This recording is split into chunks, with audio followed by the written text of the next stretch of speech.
What's going on, people? Welcome back to another video. My name is hughwizzy and you're watching episode whatever it is of Midnight Monday.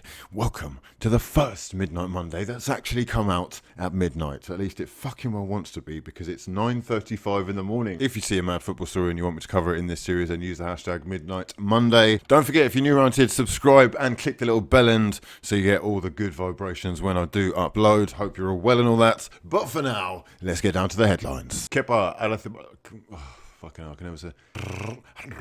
Sensational scenes as Kepa Arrizabalaga takes over at Chelsea and loses his first game in charge. Jordan Henderson unleashing the Neanderthal inside, waging war against manager Jurgen Klopp.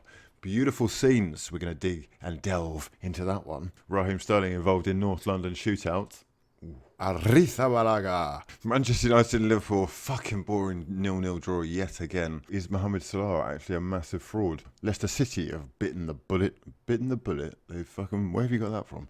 Leicester City have sacked Claude Puel. We're going to start with one of the most outrageous things I've ever seen. I've never seen anything like this on a football pitch before, especially not at an elite level. Kepa Arrizabalaga refusing to come off when in front of the world. I mean, sensational scenes. Mauricio Sarri completely undermined. And even though they've tried to pass this off as a misunderstanding, it's quite clear to see, I think, to everyone, that, well, you'd have to be pretty naive to really believe that, wouldn't you? Emerson, beautiful. Tactical decisions, beautiful. Substitutions, beautiful. Sorry, very, very good. Much, much better. Huge improvements. Everyone doing things correctly, working for each other, working hard, making sure that they didn't concede fewer clear-cut opportunities as possible, and creating a few of their own so that they could have got something on the break. Kante sitting slightly deeper, making Jorginho look good. Beautiful. All of this stuff was great. Pedro, why the fuck aren't you shooting? You absolute clown. Rob Green, in complete shock, disbelief. You can see look, Ross Barkley, mouth wide open, cannot believe what is happening. Look at this guy, just like, oh shit, the guy's lost the plot. Look at William's face. Incredible, we cannot believe what is happening. And Giroud, oh, this guy's given up on life. He's just like, wow, fucking hell. This pure disbelief as Mauricio Sarri literally walked out. He ripped his jacket, and I'm pretty sure that he said to everyone on this bench, or at least his backroom staff, they're not listening to me, or fuck this, I've had enough. Everyone come off with me, we're leaving. And he walked off. Right now, the funniest thing, right, is if I just fast forward this a little bit. Hang on. At this stage, he's walking off, right? He's walking off. He's got to the door. He's turned back. He's like, where the fuck are you? What? He can't believe this now because his backroom staff won't even leave with him. And the keeper, sorry, I'm not going to lie. I thought that this guy was a kid. He's not a kid. He's 24 years old. He's 24 years old. So you are old enough now to make, mature decisions. I mean, he's got a baby face. He's got a real baby face. How tall is he? Are you kidding me? He's 6'1". You're having a laugh. I just want to talk about Chelsea for a second, right? Because I know there's going to be Chelsea fans ready to jump on me as soon as I start criticising, in saying what I'm about to say, because this is one of the most outrageous things I've ever seen. A lot of people do have an issue with authority. They have, I don't know whether it's insecurities about themselves, or that they feel demeaned, or, they have issues with taking instruction. There is a chain of command in life, right? Never mind on a football pitch, but especially within the laws of the game. You understand that, you have to listen to what a referee says, for example. You are expected to listen to what your captain says. For you to completely disregard what your manager is saying, for you to override your manager so that you're making the managerial decisions, is one of the most astonishing things that I've ever seen. I mean, I could understand it, right, if you were Cristiano fucking Ronaldo and you said to, I don't know, the Portuguese manager, right? When you're playing for Portugal, no, I'm not coming off. I'm playing for 2 more minutes. I could understand that, right? Maybe. Even that, I would still think, wow, you're an arrogant prick, right? But because of what we know that you're capable of, I would still hold, I wouldn't hold you to ransom yet. But this, you, who are you? Who are you? Sorry. What, you come with a price tag, but who the fuck are you and who do you think you are? To disrespect a guy who's under so much pressure right now, and actually had a Chelsea team that was thrashed 6-0 2 weeks ago, performing really very well. They held City. They held City. They held City to about 3 or 4 good chances, and they had a couple good chances of their own. Hazard, wow, an incredible performance. Hazard, levels ahead of any other player on the pitch, and tactically, Pep Guardiola was really getting outdone. That's why he brought off Silva and De Bruyne, I think. They were constantly getting in behind. Sarri had Kante a little bit deeper. Jorginho started to actually look half decent. They controlled a lot of the game. They didn't create a lot of clear-cut opportunities, no, but they did control a lot of the game. And all they were doing was buying time. And every minute that the game went on, it was more likely that they were going to be able to get something out of it against what is undoubtedly one of the best teams that we've possibly ever seen. This league has ever seen. It's one of the most expensive, if not the most expensive side ever assembled in Premier League history, and with one of the best managers of all time. So when you put all that together, I think Chelsea really had so much to be proud of, that for this fucking little twat to jeopardise that, I don't care. I'm sorry, that was fucking outrageous. How dare you? Who are what?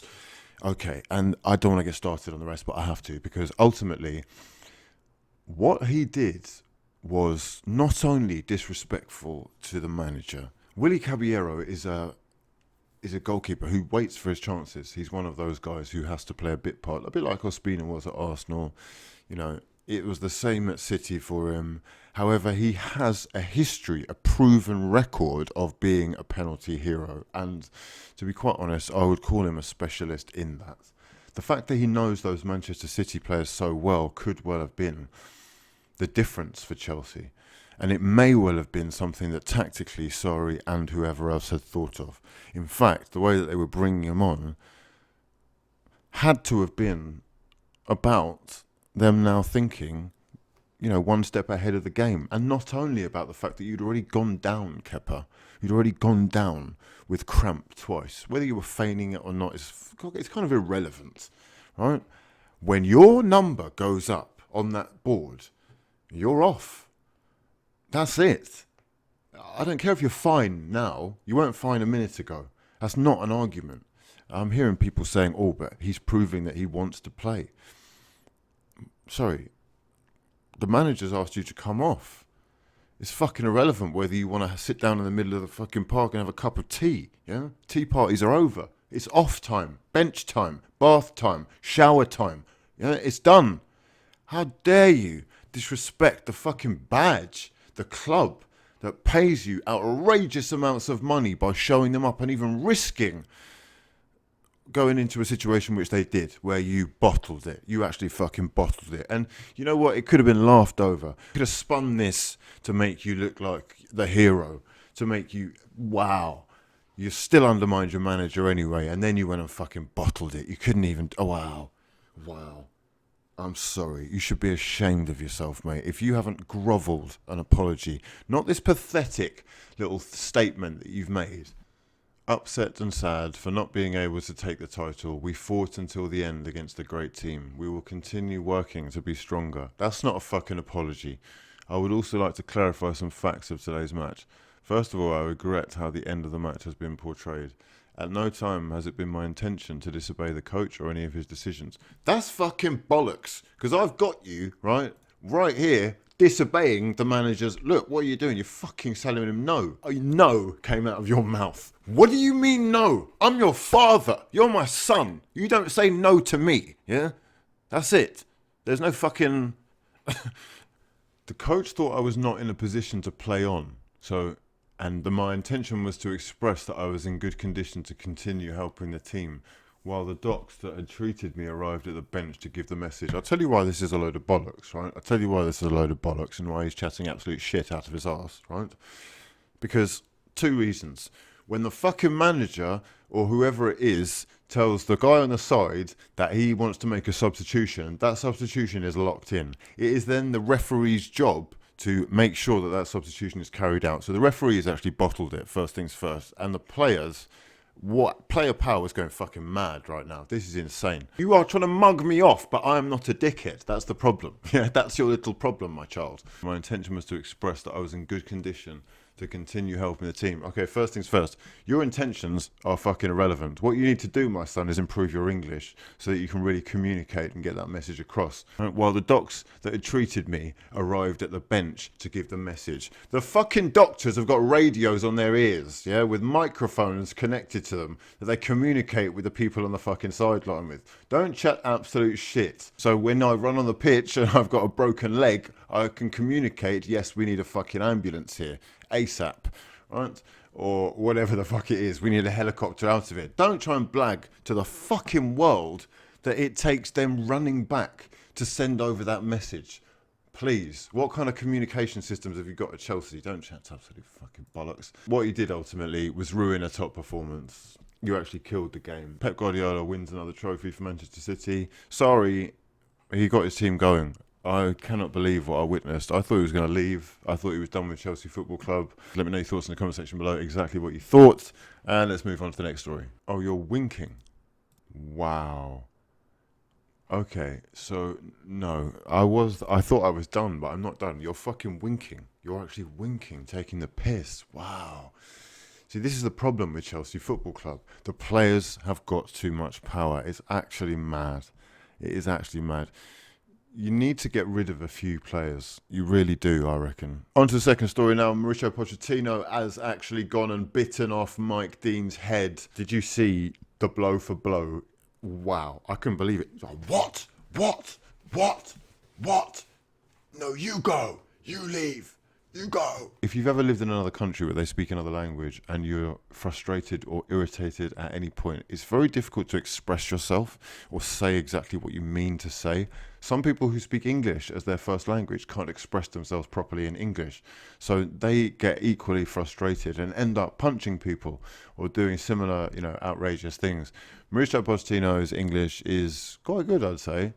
But you could see how frustrated he was. And Mike Dean, again, the centre of attention. You could see he was just going, go away, go away, go away. And then Pochettino basically came back and was just like, you go away, you go away. No, you go, go, go. Will Pochettino be getting a ban? Quite possibly. He should be getting a ban. If it was Arsene Wenger, he'd be looking at about 12 years in solitary confinement. Fact. Disrespectful. Disgraceful. Not great look for the club. Yet again embarrassing yourself on the big stage and really losing his cool. And Tottenham really losing their, title chase. Is all the claim to, fuck off, you're not in the title race, you absolute clowns. You're a bunch of fucking frauds who just do enough and never do quite enough. So, you're used to that. Expected.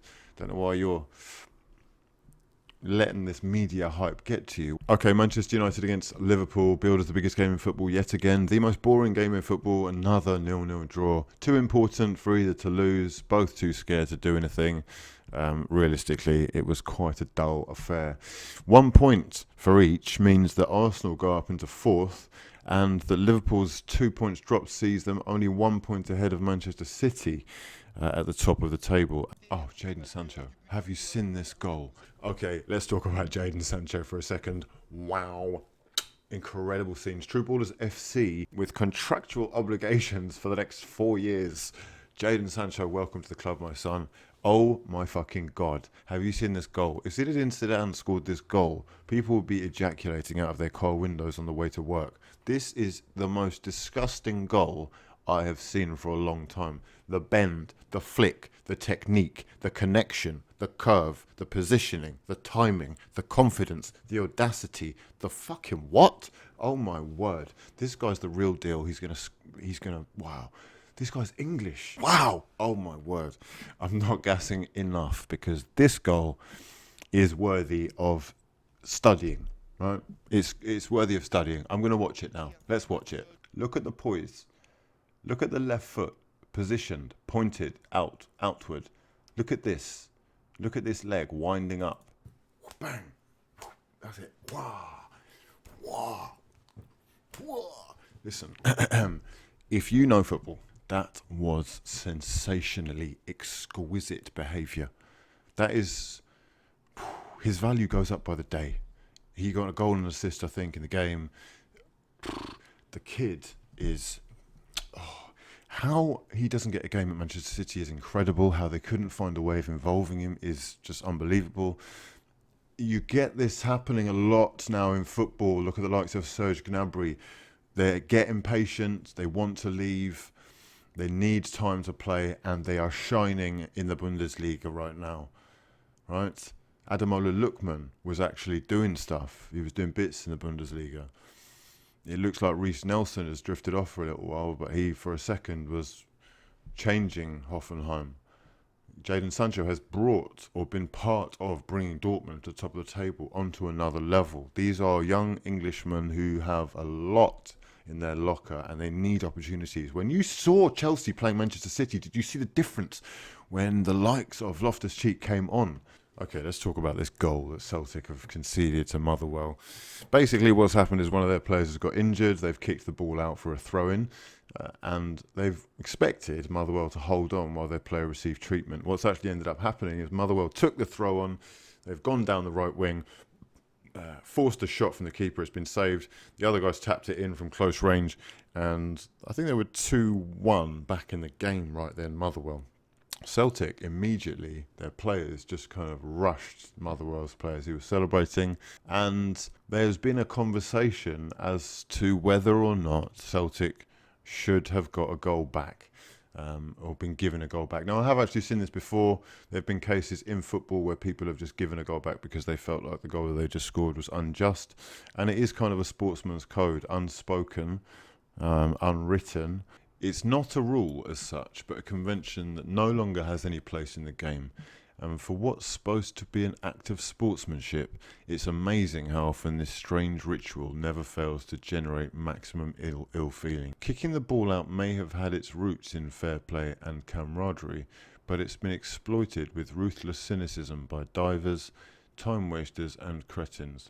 If referees are too squeamish to stop an attack in full flow, then either let play continue while players get treatment or appoint a neutral doctor with the authority to stop play. What's this? Henderson getting in an argument with Klopp after subbing him off and then not shaking his hand. Now, what's happened is Shaqiri's been subbed on by Jurgen Klopp in the 70th minute for Jordan Henderson, and then coming off, Henderson, so that he didn't have to shake Jurgen Klopp's hand, is clapping the fans. It's not a very smart move, though, because Klopp's read exactly what he's doing, didn't appreciate it, and he's actually called him up on it and said, you didn't shake my hand, don't ever do that again, you get one chance to do that. Because basically what he's doing here is undermining the manager. Yet again, player power, or these players getting it in their heads that they're actually bigger than the boss. Okay, that's about it for this time. If you're enjoying the video, subscribe if you're new, and drop the video a damn like if you breathe oxygen. For now though, I've been hughwizzy, and this has been a lot of fun. Peace.